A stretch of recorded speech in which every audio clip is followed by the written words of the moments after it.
You also mentioned, with respect to the PAI, or the Personality Assessment Inventory, that Dr. Hughes failed to mention some elements. What she failed to mention? Oh, okay. So on the personality assessment inventory, so first she failed to mention that there were clear indications of response distortion.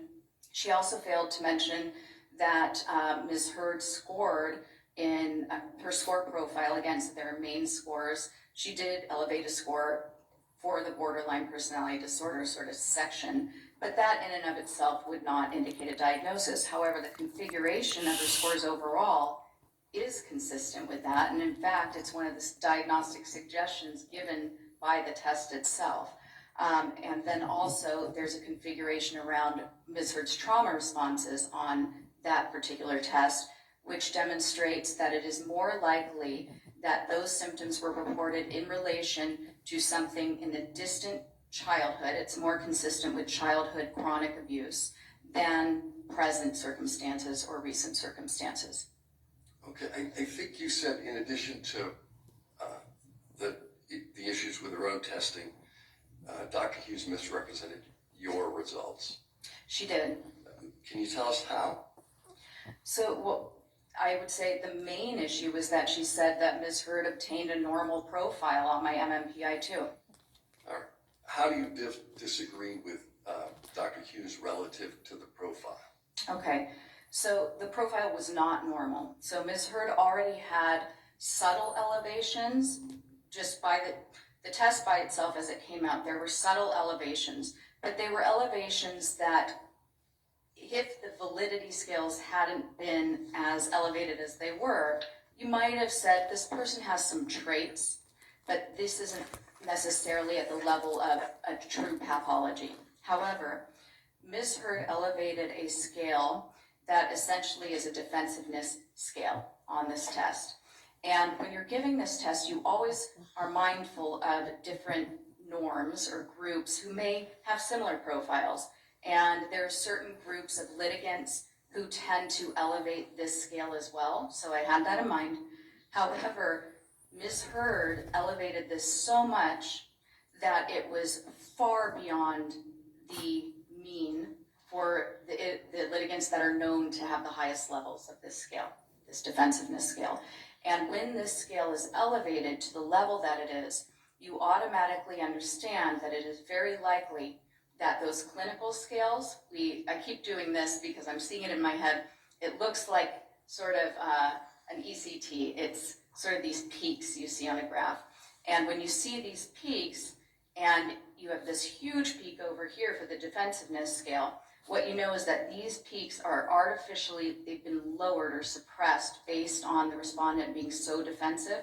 They still detected what's likely there for her, but it's not as high as it should be. So you make an adjustment. And the recommendation is that anything at 60 or above, we call it a T-score of 60, or above is considered significant. Ms. Hurd's were already over 60. Some were quite higher than that. And then you see a very clear profile. And that was how I got that. I mentioned a 3-6 code type. Now, the test does its own correction also for some of the scores, but not the ones that are her main code type. With the test correction, she had a 1-3-6 code type, which is very similar. What is a 3-6 code type? A 3-6 code type is something that has been researched and found to be highly correlated or probabilistic of certain behavioral tendencies and personality traits.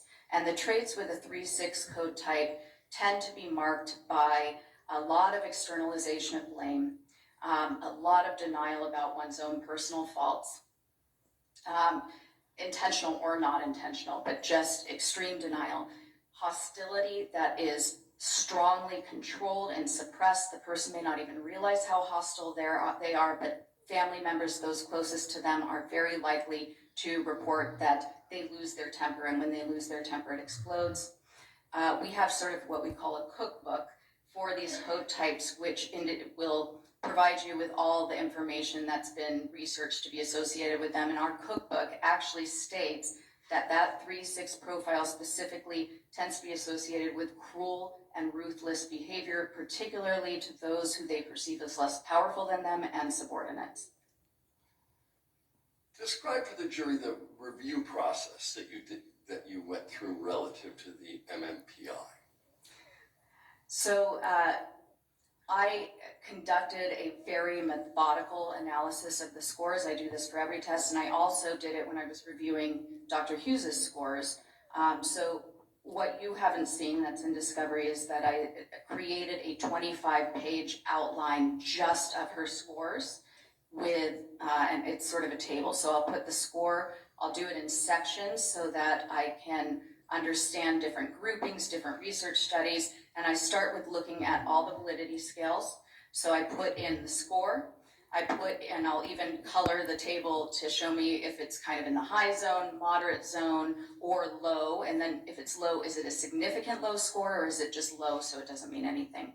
And then in the right side, I put all the research data that I found on this particular scale score. And so I start with the validity scales, the way the person approached the test. Then I go down to essentially, we call these the first factors. So their overall sense of well-being and how well they cope. On this, actually, Ms. Hurd's, she endorsed scores or endorsed items that were the opposite of PTSD. So really saying that she feels free of distress and that she views herself very well.